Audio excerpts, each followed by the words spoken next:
My name is Julie Marsh and I'm a Senior Associate Solicitor at Boyes Turner. My area of expertise is medical negligence claims. I've been helping injured people who've been injured as a result of medical mistakes for over 10 years. Today I'm talking to Vanessa Fulker. Vanessa is the mother of a child with additional needs and a diagnosis of cerebral palsy. Mistakes were made at the time her son was born and she always had questions about how the birth was managed. I've invited Vanessa to talk to us today to tell us about her experiences, the difficulties she faced as a parent of a son with additional needs, how she struggled to find the right support to meet those needs, and how, after 13 years, she found Boyes Turner and started on the journey to finding answers to the questions that she has always had. I've been privileged to help Vanessa and her family and assist with this case. I first started working on Sam's case in 2012 when I visited the family at home to take the first statement about the events surrounding Sam's birth. It was an extraordinary journey to be a part of. So without any further delay, let's hear from Vanessa. Hi Vanessa, thank you for joining us today. Hi Julie. It's great to have you with us. So we're just going to talk a little bit about the case and what happened. So first off, how did you feel at the time of Sam's birth? Like any parent, when a birth doesn't go to plan, the first thing you feel, I felt, was I wasn't in any control of the situation. I didn't know what had happened, what was going on, what our future held. And the hospital, the answers were there that weren't there. The midwives were all saying that they wouldn't have done anything different. I always felt that something wasn't quite right. I just felt that there was something going on. When you have a situation where a birth goes wrong and your son's in special care, that's what your life is. You go from not taking your son home that day to visiting a special care unit and having sort of lots of medical people sort of saying different things, different boundaries. We were spoken about cerebral palsy at the time. I really didn't know what cerebral palsy was. I knew it was a brain injury, but I had no idea. And I was looking at this poor little boy in an incubator thinking, you know, what's your future holding? Those first few weeks were just a case of surviving and coming to terms with the fact that our lives would never be the same again. And you were reassured when you did raise initial queries that everything had gone to plan and they didn't really know what had happened. Yes, it was kept in the back of my mind and I just thought something's not right here. I just need to, from my point of view, go to the hospital, try maybe get closure if it was one of those things. But the back of my mind, I always thought that there'd been a problem. But I went to the hospital, spoke to the consultant and his consultant at the time, sort of post-birth, both reassured me that it was just one of those things and that everything was done correctly. So like any parent, you listen to medical advice and we moved on with our life. I put it to the back of my mind, but it's always been there. Had I done the right thing? Should I have pursued it? But to be honest with you, in the early years when you have a child with special needs and an elder child, you just are living and going from one day to the next, 1 week to the next. So we found ourselves just doing that. And what did cerebral palsy mean to you at the outset, and how did your understanding of that change as Sam got older? Well, cerebral palsy, as I said, it's words, it's 2 words. You never quite know what you're facing. I knew it was a brain injury. And for us as a family, it just meant that our whole world was turned upside down. We weren't having the sort of the 2 children family. We were now faced with a child. And at that point, you know, being told that he would be so disabled and requiring a lot of care, we weren't prepared. No one's prepared, I have to say, unless you know that that's what's going to happen, but we weren't. I can remember when he was at 1 or 2, thinking 10 years old, what's he going to be like at 10? What's he going to be like? He's 20 now. What's he going to be like at 20? How am I going to cope with a child that's double incontinent, can't walk, can't talk? How are we going to cope when I get older, when my husband get older? we're in our 50s now, and it's, how are we going to manage? What if he's got silly things like, what if he's over 6 foot tall? How am I going to deal with a teenager at 6'2"?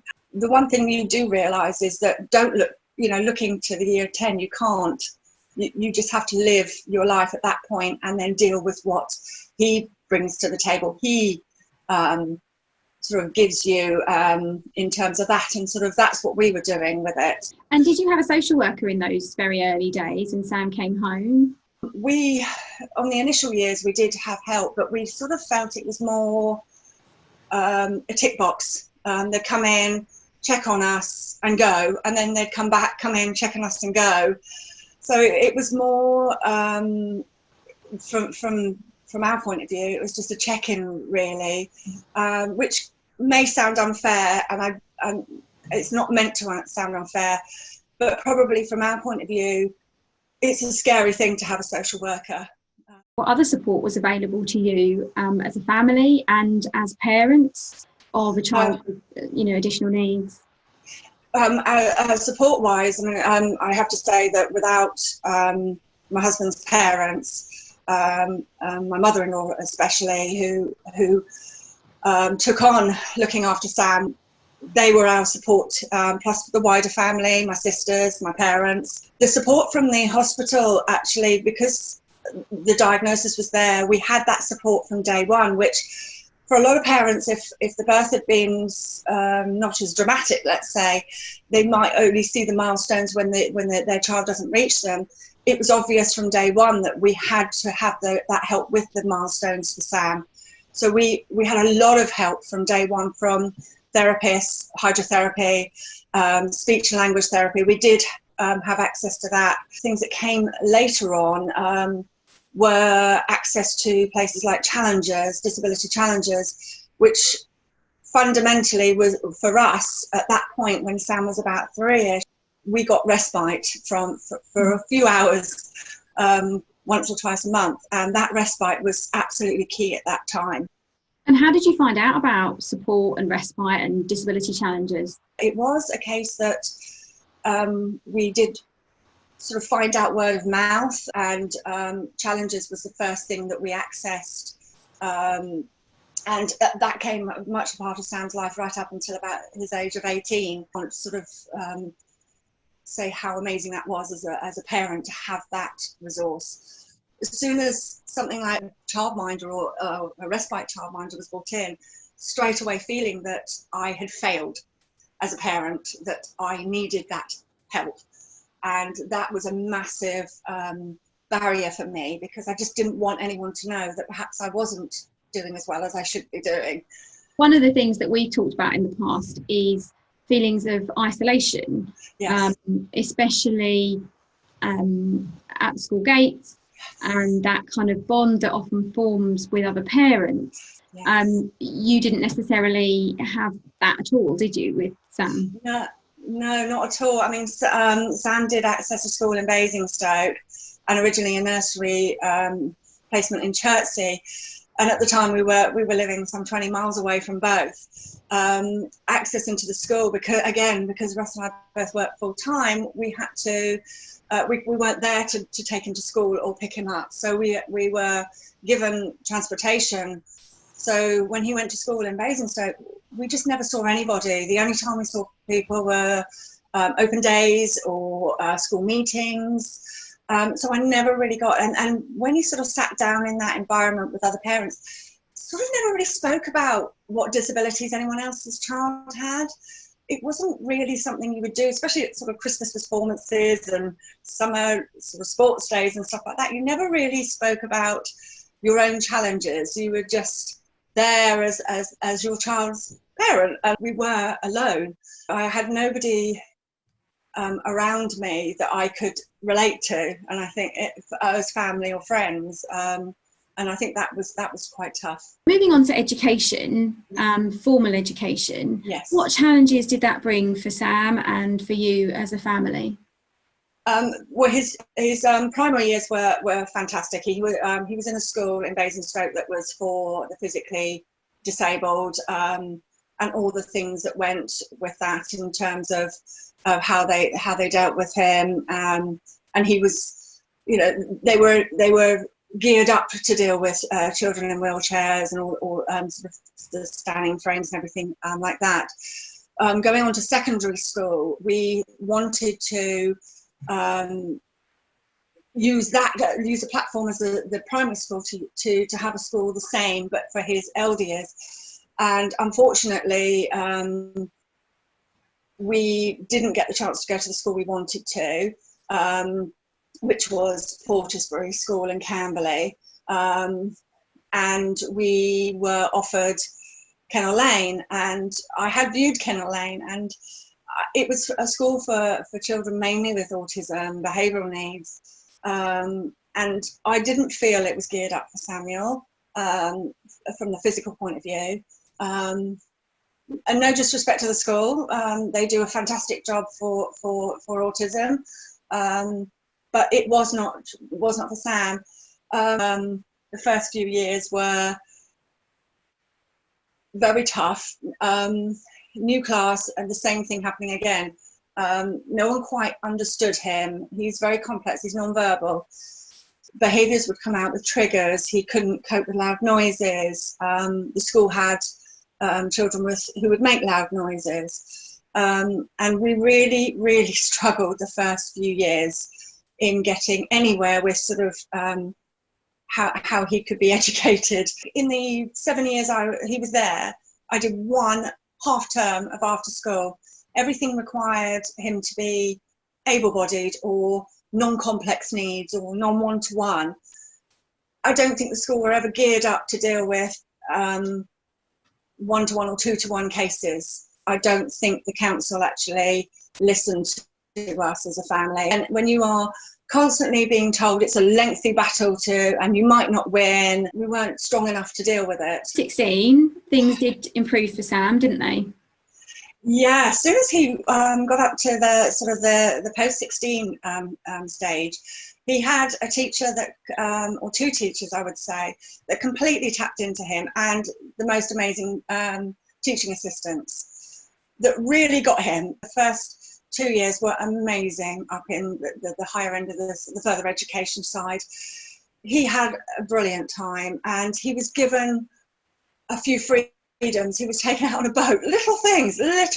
He got taken out on a boat and absolutely enjoyed it, loved it. And as a parent, those are the things that I was so overwhelmed by it. I remember just sort of smiling because he absolutely adored that. And those were the things that were given to him post 16 and going places. And it was that he was given a lot more responsibility.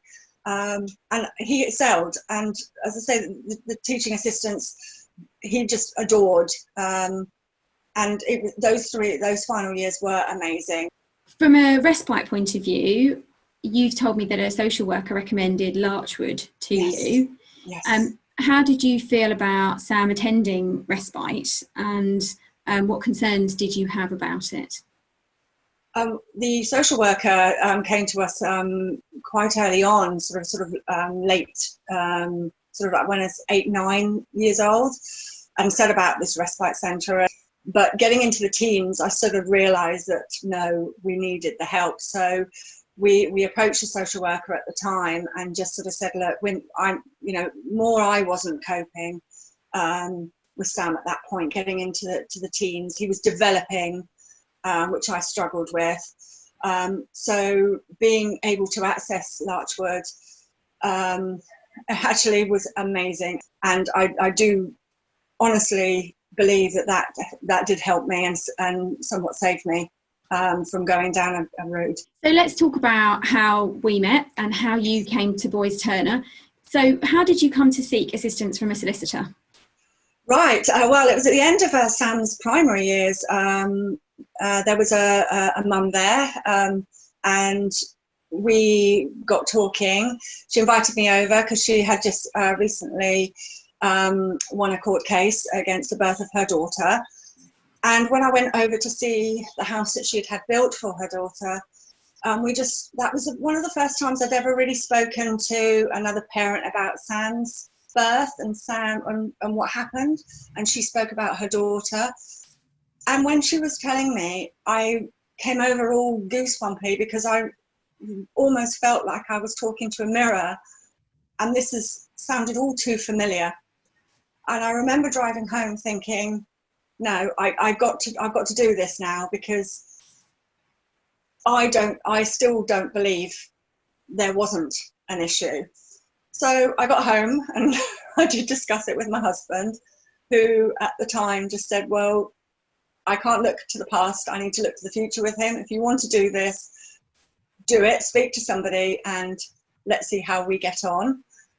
And I did like what most parents did, or anybody Googled, and Boys Turner came up. And I remember being so nervous, and I was in Sam's bedroom, sat on his bed, and I phoned up and spoke to the reception and garbled all this stuff out. She put me through to a gentleman called Adrian Desmond. And I just remember just telling him everything I felt. He listened to me. He didn't dismiss me. He was so sympathetic and reassuring, and said that what we needed to do was look into, get his case notes and see if there was reason to doubt that the birth wasn't their fault. So that was what started the ball rolling, and then I met you, Julie. That's right. And so I came to see you to take an initial statement. We got Sam's medical records. Yes. We had some medico-legal experts on board who prepared reports commenting on the standard of care that you had during your labour and at the time of delivery, and commenting on the nature of Sam's injury and what they think had caused his injury. And we brought a claim against the hospital trust, and we were successful. As a result of being successful in the claim for Sam, life's changed a lot for you, for Sam, for you as a family. So one of the key things that I know has happened as a result of being successful in the case is that there is now a team in place to care and support for Sam, which gives you guys a break, which gives you the opportunity to go back to being Sam's mum, not being Sam's carer, which is something that we have talked about in the past. Yes.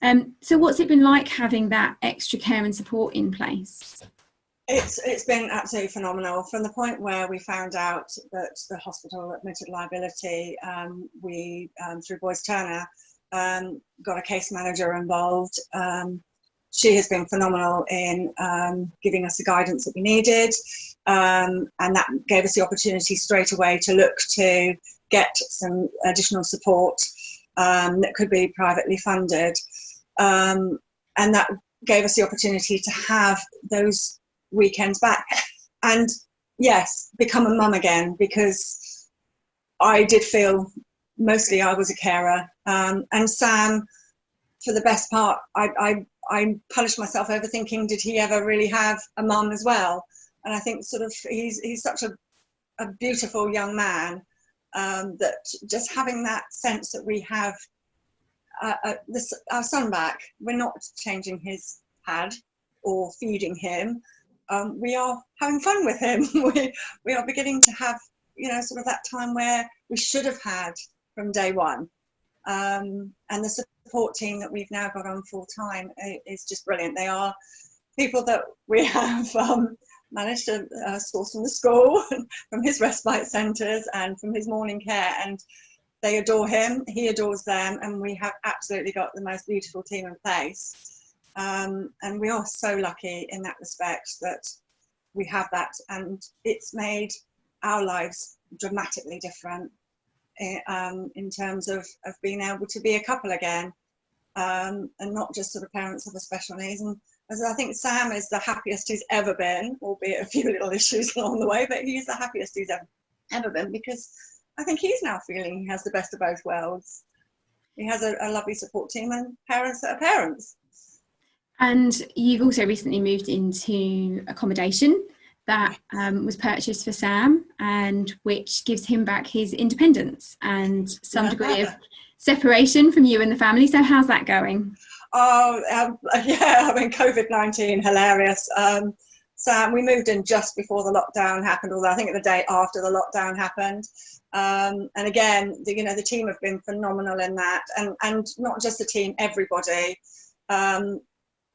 Boys Turner in assisting getting that sorted, the building work is getting done, everybody was on board to get our young man into the house, and oh boy, he has loved it. I mean, he struggled with, like most young adults, I would say, with having sort of not been able to go out and being protected and shielded. But we've been given the opportunity. We have a lovely garden, and he's had all the play equipment and sort of his rooms and things like that he can actually have fun in the house. 5 of the 7 team players actually only look after Sam. So we were very fortunate to have that care carry on. Limited capacity to begin with, but the team have been amazing.